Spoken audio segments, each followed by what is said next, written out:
Hello दोस्तों, कैसे हो? आपका स्वागत है त्रिपाण स्टडी सेंटर में। आज जो हम करने जा रहे हैं रैदास, ये पोयम जो है बहुत ही इम्पोर्टेंट है क्योंकि हम रैदास के बारे में हम जानेंगे, ठीक है, और जानेंगे कि इन्होंने कैसे कैसे जो रचनाएं दिया और उनके विचारधाराओं में क्या था।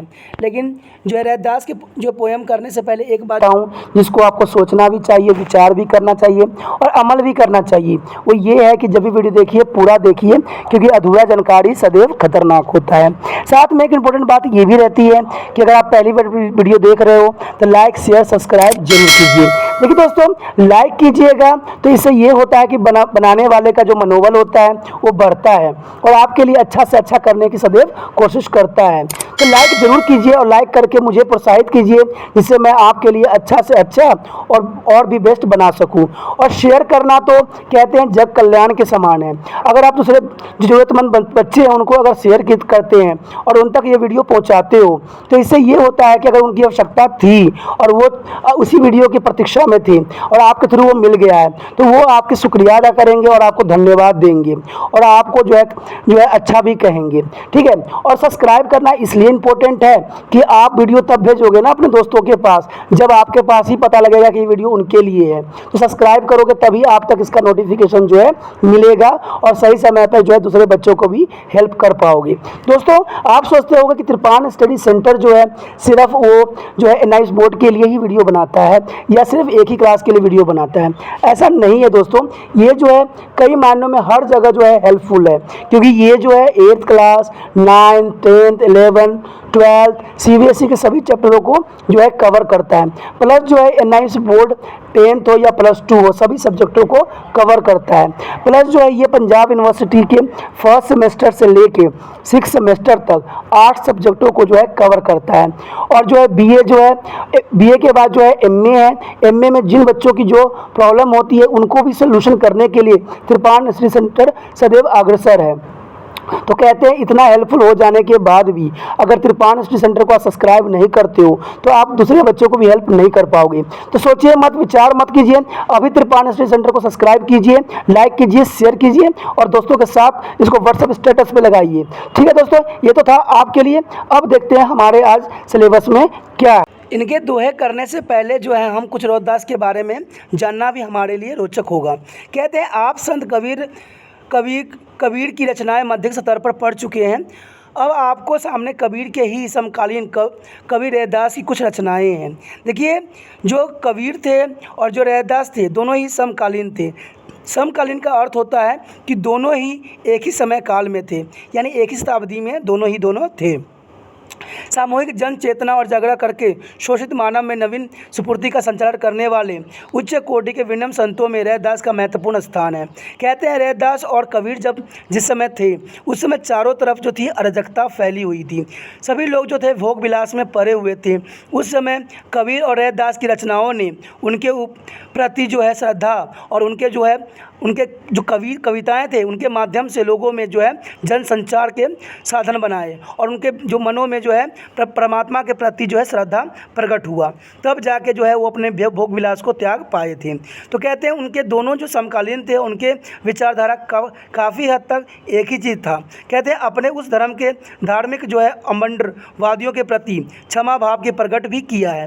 भक्ति भाव में प्रतिक्षण और आत्मविभोर रहते हुए भी रैदास ने है दिव्य से समय और समाज की आवश्यकताएं मांगों को पहचान कर अपनी बात कही है। संत रैदास की रचनाओं में भक्ति भाव का दर्शन होते हैं और उन्होंने परमात्मा के प्रति बहुत ही सरल रूप में इसका जो है वर्णन किया है। अब देखते हैं रैदास ने कौन सी जो है पद की रचना किया है। उन्होंने पहला पद की यही रचना किया और ये साफ शब्द उन्होंने कहा है, नर हरि चंचल है मति मेरी, कैसे भक्ति करूँ मैं तेरी। तू मोहे देखो एहो तो ही देखूँ, प्रीति परम्पर होई। तू मोही देखो तो ही न देखूँ, यह मति सब बुद्धि खोई। सब घट अंतर रमसी निरंतर मैं देखन नाही जाना। गुण सब तोर मोर सब अगुण तक उपकार न माना। मैं तो तेरी मोरी असमझी सौ, कैसे करूँ निस्तारा। कह रैदास कृष्ण करुणा में जो जगह आधारा। दोस्तों इसका जो प्रसंग होगा, जिसको आपको प्रसंग के रूप में लिखना होगा, क्योंकि कवि परिचय जब भी कविता करते हैं तो उसको प्रसंग सहित व्याख्या करते हैं, इसलिए मैं आपके लिए प्रसंग सहित व्याख्या का ही जो समाधान है वो लेके आता हूँ। तो इसमें प्रसंग यही बात होता है कि प्रस्तुत पद्य में कवि रोहितदास ने ईश्वर को निराकार रूप का वर्णन किया है, जिसका न आदि है और न ही अंत है। दूसरी ओर भक्त माया को बाधा रहने के कारण अत्यंत चंचल रहता है। भक्ति की इसी व्यवस्था का यही वर्णन यहाँ पर करने की जो है रोहितदास ने कोशिश किया है। ये तो प्रसंग है। व्याख्या में उन्होंने साफ शब्दों में कहा है कि हे ईश्वर, मेरी बुद्धि जो है अत्यंत चंचल है। कहते हैं मनुष्य की जो बुद्धि होती है सदैव चंचल होती है, कभी कल्पना इस चीज़ की करती है, कभी कल्पना उस चीज़ की करती है। आप ही बताओ कि मैं आपकी भक्ति किस प्रकार करूं। अर्थात मैं माया जाल में फंसा होने के कारण सदैव किसी न किसी मोह बंधन से बंधा रहता हूं, जिससे मैं पूर्णतः एकाग्र होकर ईश्वर की भक्ति में लीन नहीं हो पा रहा हूं। यही मेरी व्यवस्था है जिसे मैं अपने आपके सम्मुख व्यक्त कर रहा हूँ, क्योंकि मैं तो एक मानव हूँ। मानव तो है चंचल का एक रूप है, सदैव जो है दूसरे भोग विलास की चीज़ों में पड़ा रहता है। आखिर मैं तुम्हारे प्रति कैसे भक्ति जाहिर करूँ जिससे तुम प्रसन्न हो और मेरे आत्मा को है संतुष्टि मिले। ईश्वर निराकार है। अंत कवि उस निराकार ब्रह्मा को संबोधित कर रहा है कि तुम मुझे देख सकते हो क्योंकि तुम्हारी दृष्टि सर्वव्यापी है, किंतु मैं तुम्हें नहीं देख सकता हूँ क्योंकि तुम्हारा कोई रूप ही नहीं है। तो भला प्रीति कैसे हो। कहते हैं जब तक प्रियतम को हम देखेंगे नहीं तो प्रियतम जो है प्रेम कैसे हम करेंगे। यद्यपि मनोवैज्ञानिक नियम तो यही है कि जब हम एक दूसरे को देखते हैं आकर्षण बढ़ता है तभी प्रीति होती है। अंत किसी को बिना देखे प्रीति कैसे हो सकती है। इसलिए बिना तुम्हें देखे प्रीति करना तो चाहता हूँ किंतु मति भ्रमित हो जाती है, प्रीति नहीं कर पा रहा हूँ। तुम सबके हृदय में सदैव विराजमान हो, तुम्हारे गुण ही गुण हैं और कुछ जैसे माया मोह में फंसे जीवन में जो है अब गुण भरे पड़े हैं। यानी तुम में गुण ही गुण हैं और मनुष्य में जो है अब गुण भरे पड़े हैं कि इतना चंचल होने के बावजूद तुम्हें जो है दर्शन नहीं कर पा रहे हैं।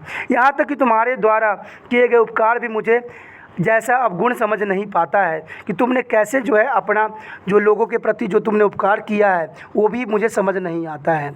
मैं अपनी नासमझी को कारण सदैव अपने पराये हमारे तुम्हारे की माया में फंसा रहता हूँ। मैं कहता हूँ कभी तुम मेरे हो, कभी मैं कहता हूँ मैं तुम्हारा हूँ। भला तुम ही बताओ कि मैं सब द्वंद्व से कैसे छुटकारा पाऊँ। रोहितदास जी कहते हैं हे करुणामय कृष्ण, यह सारा संसार तुम्हारे ही सहारे चल रहा है।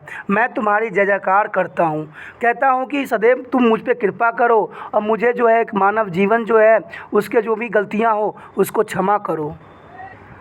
अगला दूसरा जो दोहे में उन्होंने साफ कहा है, जी कुल साधु वैष्णो होई, बरन अवरन रंकु नहीं, इसरु विमल बाधु जनई जग सोई। ब्राह्मण वेश कुद अरु खवाजी डोम चंडाल मछलेच मन सोई।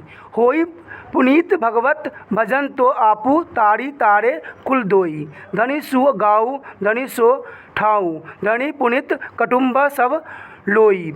निजी पिया सार रसु तजे आन रस होई, रस मगन डारे विखु खोई। पंडित सुर छत्रपति राजा भगत बराबरी आउरू न कोई। जैसे पैरोन पात रहे जल समीप मन, रविदास मन में जाहू ओई। इसमें जो है रोहितदास ने साफ शब्दों में प्रसंग इस तरह से कहा है कि इस पद द्वारा जो है संत रोहितदास यह प्रमाणित करना चाहते हैं कि भक्ति मार्ग में जाति पाति का कोई बंधन नहीं होता है। निज कहीं जाने वाली जाति में जन्म लेने वाली व्यक्ति जिसके हृदय में प्रेम भक्ति का संचार है वह ब्राह्मण से ही कहीं अधिक अच्छा है। जो भगवान की भक्ति के प्रति उदासीन है वही सर्वश्रेष्ठ है। तो इसमें साफ शब्दों उन्होंने कहा है कि जाति पाति का यहाँ पर कोई भी स्थान नहीं है। अब इसमें जो व्याख्या करना चाहते हैं, जो कहना चाहते हैं शब्द, वो कुछ इस तरह से है।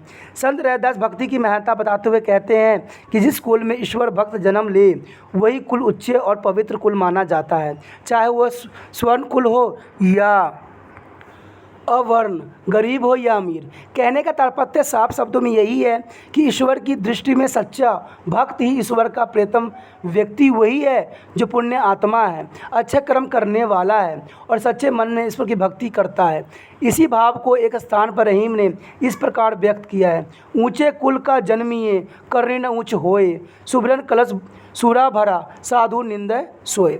इसका अर्थ यही होता है कि कहते हैं ना कि बड़े कुल में जन्म लेने से कोई बड़ा नहीं होता है, जो भी बड़ा होता है अपने कर्मों से होता है, कोई साधु ही होता है। देखिए, अगर मान लीजिए कोई कलश है, अगर कलश में हम अगर शराब भर देते हैं तो कोई भी साधु है उसको निंदा ही करता है। कहते हैं अच्छा कलश हो जाने से उसमें जो भरा हुआ अगर पदार्थ गलत है तो उसको लोग गलत ही कहेंगे, अच्छा नहीं करेंगे। सेम ऐसा ही होता है, ऊंचे कुल के जन्म लेने वाला कभी भी ऊंचा नहीं होता है। सुबरन कलश सूरा भरा साधु निंदा सोए, यानी साधु जो होता है सदैव उस चीज़ की निंदा करता है, चाहे वो कलश जो है सोने का क्यों न हो।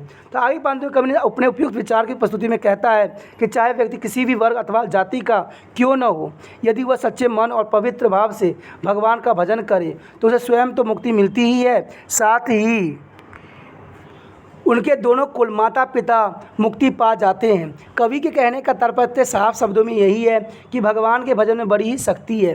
धन्य है वह धरती, धन्य वह स्थान है, अन्य है उनके पवित्र परिवार के लोग जिनमें एक सच्चा भक्त जन्म लेता है। जिन भक्तों ने ईश्वर प्रेम रूपी रस का पान कर लिया हो उन्हें संसारी रस में कोई आनंद नहीं आता है, वह तो अपने प्रेम रूपी रस में ही मगन हो संसारिक माया रूपी विस्मृता आकस्मों से खोई खाई को समान फेंक देती है। तो यहाँ साफ शब्दों में जो है दास ये कहना चाहते हैं कि आज के समय जैसा भी है, कहते हैं ना सेम ऐसा ही समय उस समय था जब रैदास और कबीर जी थे। चारों तरफ जो थी कहते हैं भोग विलास फैली हुई थी, लोग एक दूसरे को ऐसे छीन छपोट रहे थे जैसे कुछ भी नहीं है। जैसे आज के समय में लोग थोड़ी सी आवश्यकता के लिए दूसरे व्यक्ति का कत्ल कर देते हैं। राजनीति में क्या होता है, थोड़े से जो है सीट पाने के लिए लोग क्या करते हैं, तरह तरह के प्रलापे करते हैं, तरह तरह के दंगा फसाद करवा रहे हैं। ऐसा ही कंडीशन रैदास के समय में भी था, तो उन्होंने कृष्ण भक्ति और भगवान की भक्ति को सबसे उचित माना था। कवि भक्त की महत्ता बताते हुए कवि कहते हैं कि पंडित वीर छत्रपति राजा कोई भी क्यों न हो वो भक्त की बराबरी नहीं कर सकता है। कहते हैं ना दोस्तों कि बड़ा होने से क्या हो सकता है, कोई पंडित ही हो और उसका आचरण जो हो गंदा हो तो वो पंडित नहीं होता है। लेकिन कहते हैं भक्त अगर तुच्छ भी हो फिर भी वो महान है। कहते हैं पंडित तो सुबह शाम लेके अगर मान लो दारू व मदिरा में ही खोया रहता है और भोग विलास में ही पड़ा रहता है तो वो भक्ति करके क्या फ़ायदा। कहते हैं ना वो ईश्वर के समीप रह के भी दुराचारी ही है और गलत इंसान ही है। लेकिन अगर भक्त भगवान से दूर भी है और अच्छे कर्म करता है, सादगी भरा जीवन जीता है तो सदैव ही वो जो है ईश्वर का बहुत ही प्रियतम ही कहलाएगा। कहते हैं वीर राजा हो या कोई रंक हो, सब ईश्वर के समान जो है सब बराबर है। ईश्वर कभी भी किसी को आगे नहीं मानते हैं, सबसे बड़ा जो है उनके लिए भक्ति ही जरूरी है। भक्त तो इन सबसे परे हैं। कबीर रैदास कहते हैं कि संसार में उसी तरह रहना चाहिए जैसे जल में कमल का पत्ता रहता है, जो जल में ही पैदा होता है और जल से ही प्राण शक्ति ग्रहण करते हुए भी जल की एक बूंद अपने ऊपर ठहरने नहीं देता है और अपने पानी के ऊपर ही तैरता रहता है। इसी प्रकार मनुष्य को भी संसार में पैदा होकर भी इसी में रहते हुए संसार में निरपेक्ष रहकर भक्ति में लीन रहना चाहिए। यहाँ पर साफ शब्दों में रैदास की विचारधारा ये है कि जैसे कमल होता है वो कीचड़ में ही खिलता है, कीचड़ में ही रहता है, लेकिन फिर भी उस पर कभी भी जो है पानी के बूंद भी उस पर टिक नहीं पाता है। आपने कभी देखा होगा कमल को, कमल जो होता है उसी में रहता है लेकिन उस पर जो है गंध या बुराई थोड़ा भी नहीं लगती है, सदैव चमकता रहता है। अगर आप इस संसार में हो, संसार में जीवित हो, जिंदा हो, रहते हो, कर्म करते हो तो सदैव याद रखना कि जो बुराई है उसको कभी मत सहना, बुराई से सदैव दूर रहना। जो व्यक्ति ऐसा कर लेता है कहते हैं उसके समक्ष सदैव ही प्रभु का निवास होता है, सदैव ही प्रभु उसके साथ रहते हैं। तीसरा पद में रैदास साफ शब्दों में ये कहते हैं, प्रभु जी तुम चंदन हम पानी, जाकी अंग बास समानी। प्रभु जी तुम धन बन हम मोड़ा, जैसे नित वत चंद चकोड़ा। प्रभु जी तुम दीपक हम बाती, जाकी ज्योति बैर दिन राती। प्रभु जी तुम मोती हम धागा, जैसे सुनहि मिलत सुहागा। प्रभु जी तुम स्वामी हम दासा, ऐसी भक्ति करो रौदासा। इस पांति का व्याख्या दोस्तों कुछ इस प्रकार से होगा। कवि रैदास जी साफ शब्दों में कहते हैं, कवि प्रभु के समक्ष स्वयं को समर्पित करता हुआ ईश्वर के चंदन और स्वयं को पानी की उपमा देते हैं। चंदन की सुगंध भक्त के शरीर को जो है अंग प्रत्यंग को कैसे व्याप्त होते हैं वो सोचा गया है। कल्पना कीजिए कि पानी मिलकर कर चंदन के जो है घिसे जाने की बात यहाँ पर कही गई है। इसी भांति ईश्वर बादल, चांद, दीपक और मोती समान बताया गया है। भक्त ने स्वयं को ही क्रमश मोड़, चकोर, बाती और धागा के रूप में व्यक्त किया है। उन सब की तुलना करते हुए कवि ने भक्त और भगवान के अत्यंत संबंधों की चर्चा भी किया है और उन्होंने कहा है कि प्रभु अगर उन्होंने बादल है तो मैं मोर हूँ, ठीक है, वो चांद है तो मैं चकोर हूँ, वो दीपक है तो मैं बाती हूँ, वो मोती है तो मैं धागा हूँ। कहते हैं जो बादल होती है, बादल को सदैव मोर जो है निहारता रहता है, देखता रहता है, और दीपक चांद जो होता है चकोर, सदैव चकोर जो है चांद को देखता ही रहता है। जिस प्रकार दीपक के बिना बाती हो नहीं सकती, मोती के बिना धागा पिरोया नहीं जा सकता, उस प्रकार जो है भक्त भगवान के बिना अलग नहीं रह सकता, भगवान भक्त के बिना अलग नहीं रह सकता। दोनों की जो विचारधारा होती है एक जैसा ही होता है, दोनों के प्रेम भी एक जैसा ही होता है। इसमें रोहदास जो ने साफ शब्दों में कहा है कि संत रोहदास ने उपयुक्त पद में ईश्वर और दास का जो है अटूट संबंध व्यक्त करते हुए आराध्य के प्रति पुण्य समर्पण भाव की अभिव्यक्त किया है। भगवान के प्रति सच्चा प्रेम ही सर्वोपरि है और भक्त निरंतर भगवान की उपासना में लगे रहना ही चाहिए। भक्त पपियों की भांति है जो स्वाति की बूंद रूपी ईश्वर के लिए एकाग्र होकर प्रतीक्षा सदैव करता ही रहता है। भक्त और भगवान का यह मिलन चंद्र और पानी के समान है, सोने और सुहागे की भांति होना चाहिए। जिस प्रकार प्रेम आत्मनिवेदन से पूर्ण है, जिसमें भक्त स्वयं को परमात्मा के चरणों में पुण्य विलीन कर देना चाहता है, स्वयं इसी तरह से जो है संत रोहदास ने स्वयं को भगवान का दास माना है और इस दासत्व भाव की भक्ति कहते हैं। जहाँ भक्त अपना सर्वोपरि अपने प्रभु के समर्पित कर देता है, वहाँ उसका कुछ भी नहीं रह जाता है। वह अपने पास तो कुछ भी श्रेष्ठ और सुंदर पाता है, वह सब उसी ज्योतिमान प्रकाश में प्रसाद सा मिल जाता है। आगे रैदास कहते हैं, कवि सिद्ध कहना चाहता है कि भक्ति का महत्ता तभी बढ़ती है जब ईश्वर का संपर्क मिलता है। दोनों एक दूसरे के अनंत रूप से जुड़े हुए होते हैं। जब भक्त में मैं की भावना समाप्त हो जाती है तभी वह ईश्वर को पास पहुंच जाता है। सामान्य सोने में सुहागा का प्रयोग मुहावरे के अर्थ में किया जा सकता है, जिसका अर्थ होता है किसी विशेष वस्तु में दूसरी वस्तु के मेल से उसमें विशिष्ट गुण आ जाती है। आपने देखा भी होगा कि सोना जो होता है शुद्ध नहीं होता है, उसमें चांदी मिला के जो है उसको स्ट्रॉन्ग और पावरफुल बनाया जाता है। तो वही बात यहाँ पर जो है रैदास कहने की कोशिश कर रहे हैं। आगे रैदास कहते हैं कि का समावेश हो जाना ही सबसे इम्पोर्टेंट होती है। कहते हैं भाव यह है कि सोने जैसे जो बहुमूल्य वस्तु जब सुहागा जो एक प्रकार का रसायन है से मिलता है तो वह और भी निखर जाती है और उसकी जो है दमक बढ़ जाती है। सुहागे का जो है अस्तित्व समाप्त हो जाता है। कहने का तात्पर्य यह है कि जब भक्त और भगवान का भेद समाप्त हो जाए तभी भक्ति जो है सार्थक सिद्ध हो सकती है।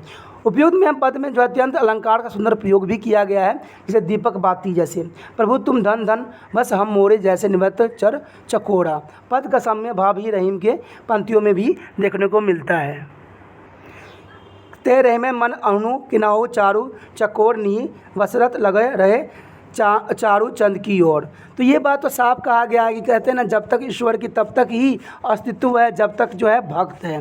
ठीक है, भक्त से जो है ईश्वर की जो है आगे उसकी आराधना बढ़ती है।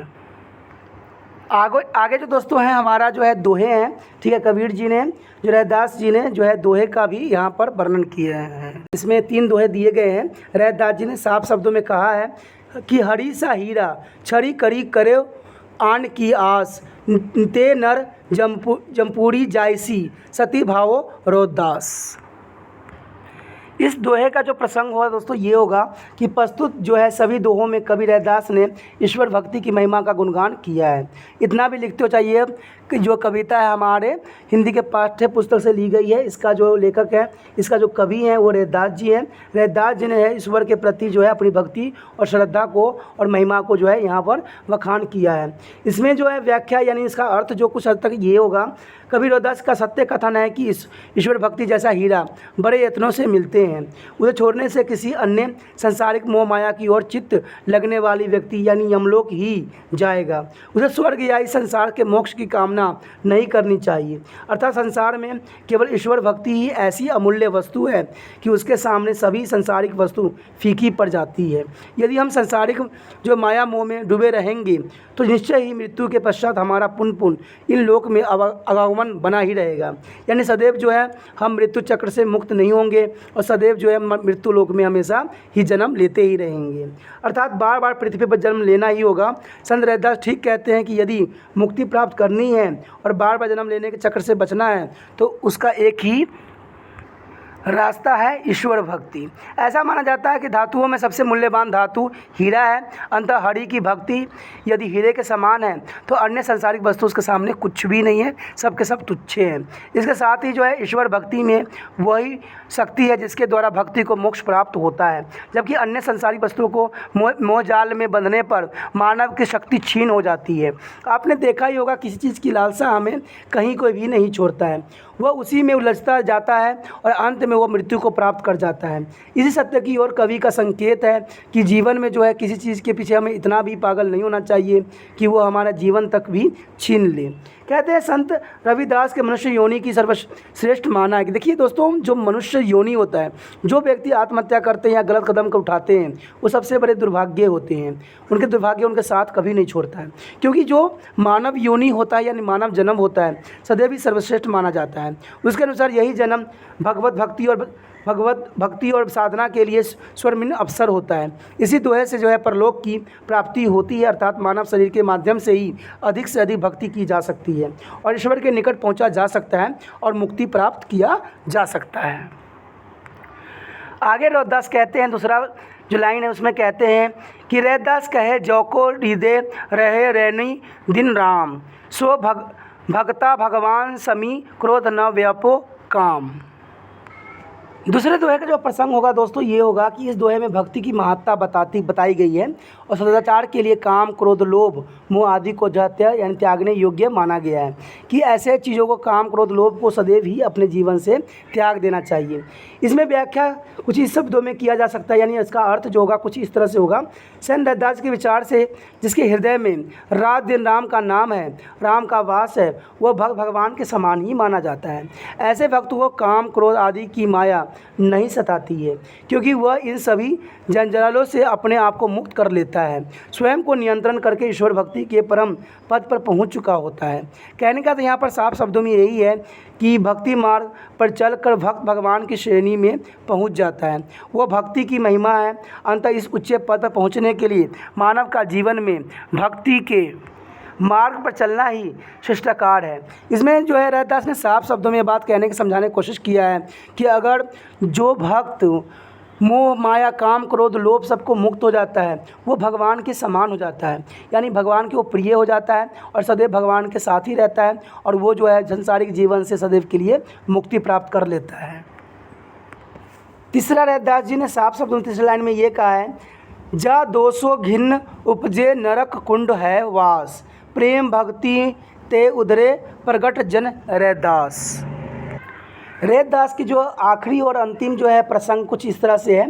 रैदास ने समाज में प्रचलित जाति प्रथा के कारण कुछ वर्णों में व्याप्तहीन ग्रंथ की जुखाड़ फेंकने के लिए भक्ति का सहारा लिया गया है। समाज के जो मंडलियों को उन्होंने यह समझाने की कोशिश किया कि मात्र किसी जाति विषय में जन्म लेने से कोई व्यक्ति ऊंचे नीचे नहीं हो सकता है। अंत उसके बड़प्पन की कसौटी उसका चिंतन आचरण और कर्म उसी और संकेत से वह इस दोहे में अपनी विचार प्रकट करने की कोशिश कर रहे हैं।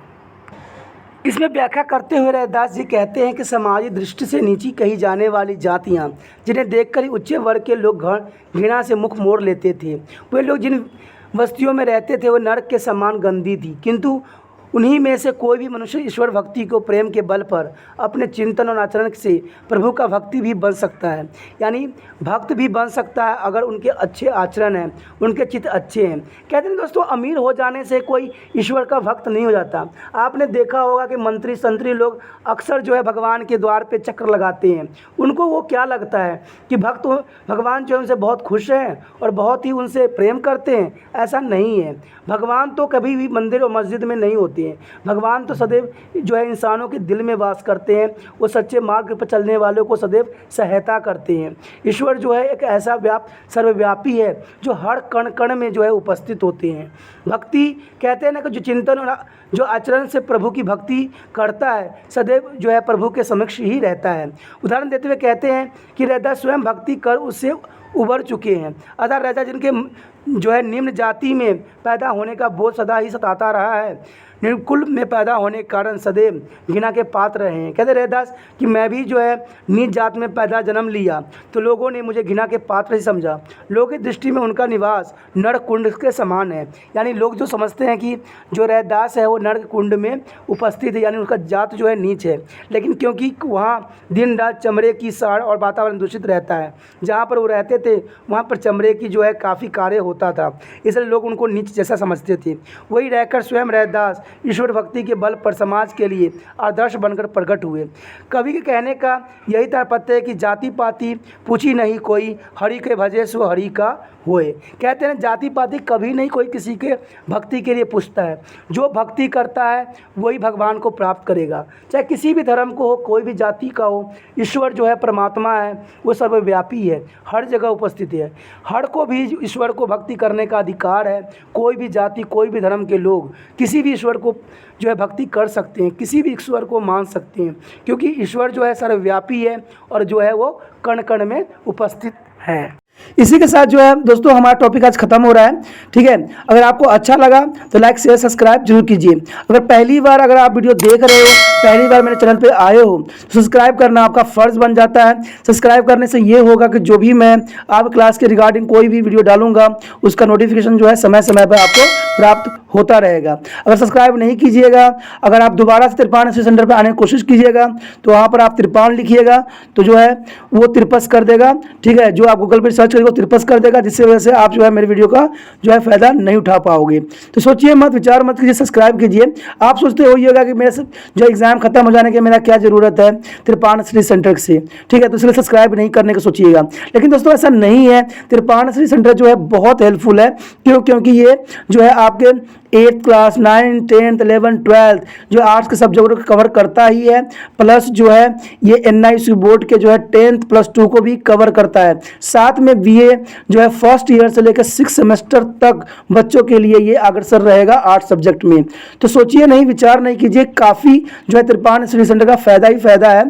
ठीक है, अगर आप मुझे प्रोत्साहित करोगे तो आपके लिए मैं तरह तरह के वीडियो बनाऊँगा जो आपको फ़ायदा पहुँचाएगा। एग्ज़ाम के तौर पर मैं आपको जो है पेपर भी आपको सोल्यूशन करके दिखाऊंगा जो आपके लिए फ़ायदेमंद रहेगा।